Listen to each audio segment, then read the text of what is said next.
you edge guard. I mean, yes, Falco can do herp-a-derp Falco combos, but those don't kill Fox. They rack up damage. Fox can just kill Falco by getting into the edge. With, all right. Well, we got a rematch between HydroKirby Chris and gaR. All right.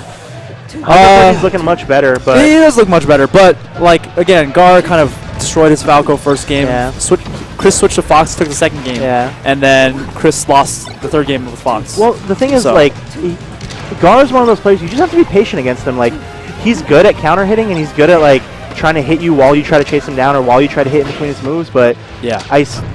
I'm gonna have to sit down and not to play him again. But every single time I played gaR in the past, up until like 3 weeks ago when the last time we played, like if you slow it down and be patient, and it's a staring contest, he'll blink before you will because he's Sheik and he's not the better character, you know. Yep. I feel like as Sheik, you have to be in control. Like if you watch Dewan or if you watch like Kirby Kaze or Mewtwo King, like they're winning because they're stupidly far in control of the match. Like when Sheik isn't in control of the match, she's kind of a ragdoll. But the only thing is, all it takes is for one overextension on Sheik. If she gets grounded, counter hits you with a tilt. Baited. Yeah. If you overextend against Sheik and you get hit by like a tilt, or if you get hit and caught your jump, then Sheik's gonna Sheik you. Well, HydroKirby looks very in control of this match right now. Like, well, the thing is, he's putting on the pressure and then he's hitting the brakes and backing off when he needs to, which is the intelligent thing to do. Yeah. Because he's backing off, he's making gaR chase him, and then he's beating him with priority. Like when he was doing, or just pure outspacing him. He's just outspacing and outtrading because he's up 2 stocks. He can afford to just trade damage with him right now. Yeah, definitely. Nice. Ooh, nice sweet spot. That actually looked a little low, but it was super low. Yeah. He got it perfect. Oh, and you know, nice fun thing about Battlefield, you know how to avoid getting Battlefielded as a space animal? You let go of the control stick. As soon as you input your side B, don't input anything, and you can grab it. Can you actually Battlefield the up B? I think you can, right?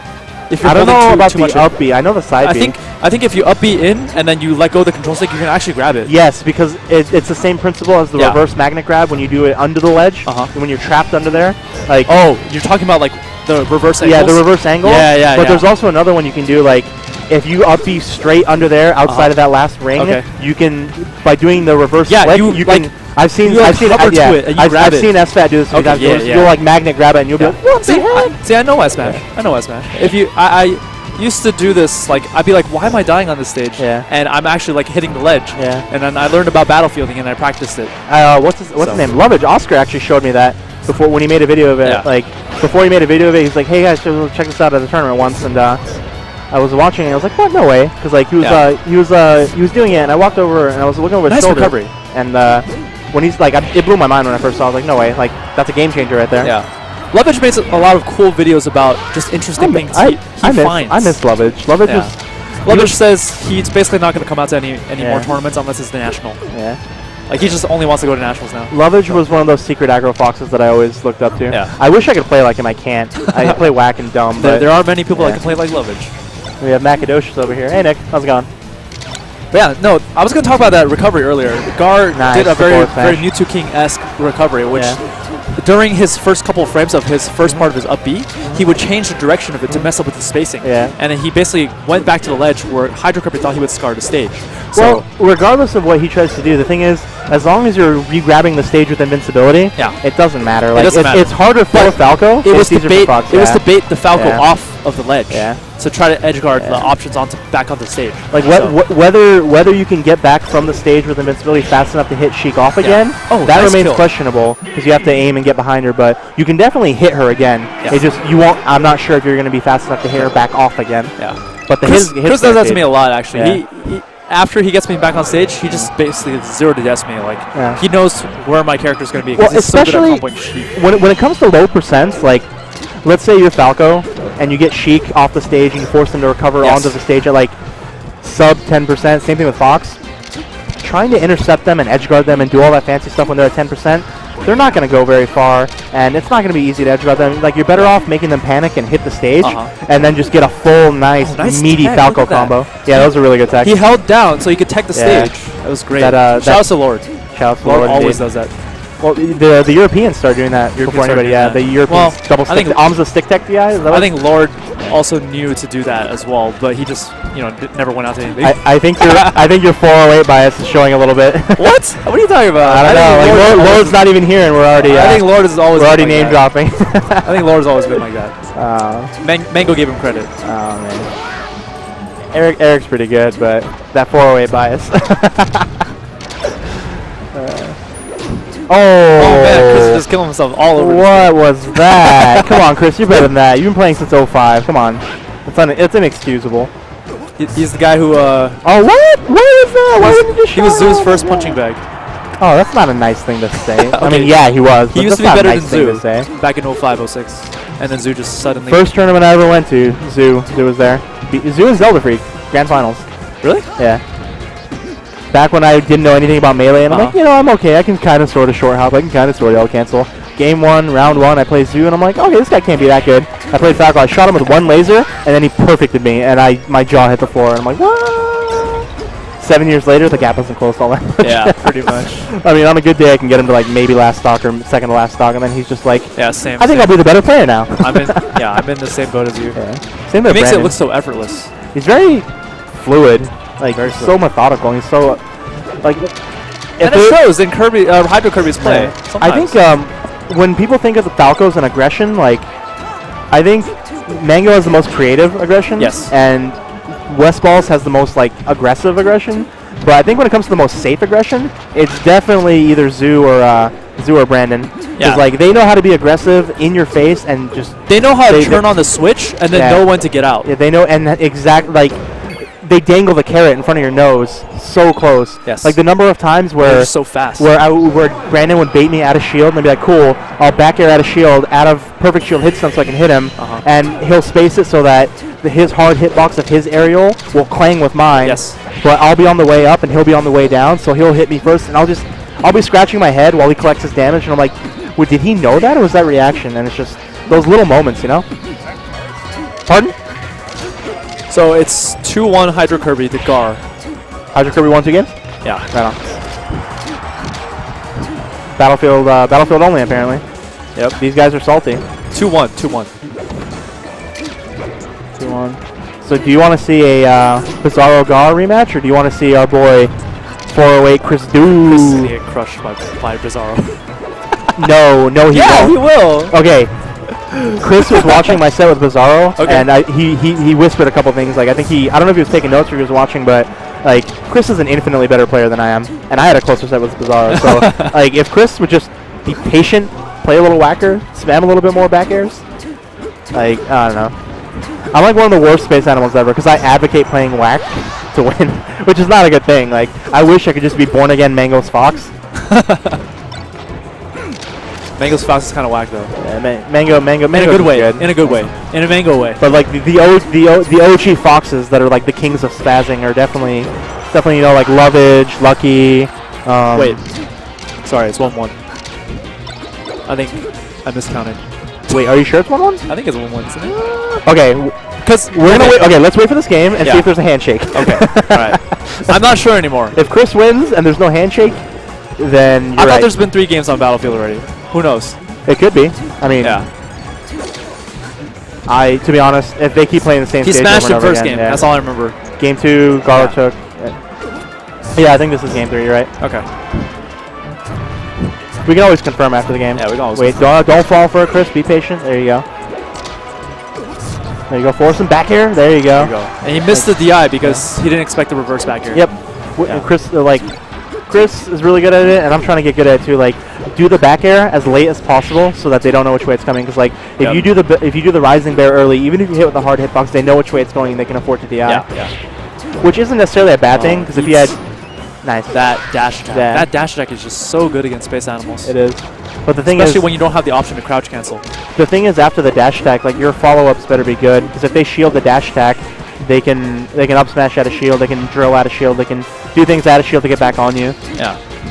Like that's the reason why I like Fox so much. Like, so look at Chris, he's picking his he's picking his openings. Moments. He's picking his openings gaR, really well. gaR's also sharpened up a little bit in the last couple games. He's not letting him run away with the lead, and his recoveries are getting a little bit smarter. Chris got sloppy there. Get the ledge now. Let him. Then back air. Oh, he short hopped and whiffed. Like, not a smart person there. Anyway, he still gets the edge guard because Sheik recovery might be good, but it's still Sheik recovery, gentlemen.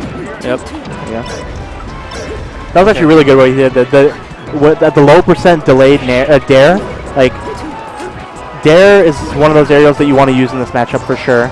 It's like she can crouch cancel your nair, she can do things with your bair and your fair, but dair that just knocks her hard into the ground, like that's what you want. Okay, that was definitely a weird thing by HydroKirby right there. Yeah. He messed up a lot there. First off, he down tilted Sheik's shield. Yeah. Then he came in on the platform and did an F air into Sheik's shield, and then basically lost the stock right there. Well, I mean, the down tilt wasn't a bad idea, to be honest, because I see what he was going for. I think it was a textual error, though. He just misspaced it, that's all. Yeah. Oh, wow, prediction. The jump. All right, let's see. Is there a handshake or is that game? There's a handshake. Okay. There you go. Back to Battlefield. Back to Battlefield. If they do, then they're stubborn and silly. No, it's just the best stage, man. It's not the best stage. It really is the best stage. Oh my god, take her to Zoo. Shout out to Zoo. Take her to Yoshi's. Take her to FD. Like Battlefield's the best stage. This stage is so good for Sheik against Space Animals. You can't recover against her. And this is a terrible stage against Sheik. I don't know why he's picking it over and over again. Oh, whatever. It's a best of 5. I guess there's no bans, but still.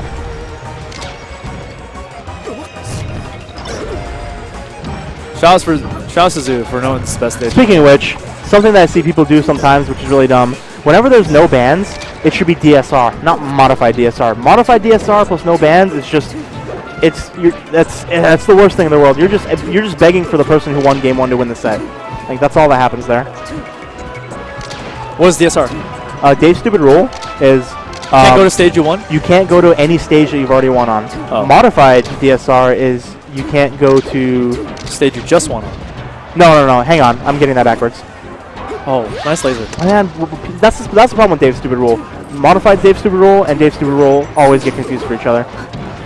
I'm not sure which one it is, but I'm saying like, but if you're doing no bans, is that the definition though? Like one is you can't go to the stage you won on in the set. Yeah, you can't one of them means you can't go to the stage that you won on at all. Just won on. One of them means the one you most recently won on. Okay. What I'm saying, the problem is they should do the one that you won on at all. That's the good one. If you do the most recent one, game 1, let's say Mewtwo King plays someone and then takes him to game 2 to FD, like playing Space Mountain. Game 2, he goes Marathon FD. Game 3, whatever happens. Game 4, he loses game 5. Guess what? You can go Marathon FD again. Yeah, I see. Which is silly. Like it should be overall. You can't play that stage. Yeah, I could see that making sense. I don't know. This just reminds me of like Zoo. This stage just reminds me of Zoo. Zoo loves this stage. He's weird. I don't know. He's not weird. Shout out to Julian. He's a cool guy, but his tastes are interesting. Okay, miss space back air. Chris kind of just stands there. Oh, nice. And then does a very chic edge guard right there. Comes on stage with that reverse. That's actually really smiling. I would have back aired, but hey, he made it work for him. Yeah, he did. Actually, just by muscle memory, I would have down aired there. I wouldn't have, because the down air would hit you into the stage, and you have the chance to tap back in, right? No, with the angle that he was at, he might have missed, because he was doing a rising down air away from him. He might not have. Like his butt slash tail feathers might have hit him, but his feet weren't going to, you know. So dair wouldn't have been the right choice. Oh, nice up tilt. Nice. Oh, he could have gone for an up air there if he spaced it right, but he was a little bit off. The up air wouldn't have killed though. Falco's up air is okay. silly. See, we were talking about how gaR likes to roll. Yeah. Chris kind of just read that roll like a book right there. Well, I mean, rolling isn't a bad idea if you do it sparingly here and there, but if gaR does it, it's good when gaR does it in set patterns. He rolls in set patterns, and that's not good. It's good when the Falco's shield pressuring you, and then you need that chance to get out. I think wave dash at a shield is a much better option if you're getting shield pressure. But a lot of people can't do it. Then practice in your room. Like that's the reason why Lucian was so hard to hit for a long time. Like you get on Lucian's shield, cool. I'm gonna aerial at a shield. Oh no, just kidding. Wave dash at a shield, and then if you chase him, you eat a tilt. And if you don't chase him, he runs away and charges needles, and you have to reset the neutral game. So it's like, thanks, Lucian. But yeah, like wave dashing at a shield is almost always safer than just rolling. Standard tech chasing right here. Oh, misses the second tech chase. Also, if you wave dash at a shield the way that I wave dash at a shield, where wave dashing at a shield is the only time where I'll switch triggers. Wow! Oh, you got that, yeah. He trades a back air with F smash and loses 3-1, and then we see our boy HydroKirby versus Bizarro Flame in grand finals. Yep. That's a nice final. So anyway, so when you wave dash at a shield, how are you supposed to do it? The way I do it is I'll start with one trigger while I'm shielding. I'll hold it down, and then I'll just wave dash, with the other trigger while this one's held down, and it basically I use it like an option select. If they chase me, I'll hold my finger down and my shield will come back out. If they don't chase me, I'll let go of my finger and I'll just run away. So basically, if I see them coming, I'll keep my finger down. If I don't see them coming, I'll let go of my finger. So that way, if they chase, my shield will always come back out in time. Okay. Shouts to Eric. I actually recognize your Twitch name, Silent Violence. What's up, buddy? What's up, dude? Violence. That's Eric Lee, dude. That's Eric Lee, dude. That's Eric Lee. I'm 90% sure it's Eric Lee. Violence? Yes. That might Violence. be Eric Lee. I'm 90% sure. I don't know. Here, let's find out. That's Eric. We'll find out in about 20 seconds. Yeah.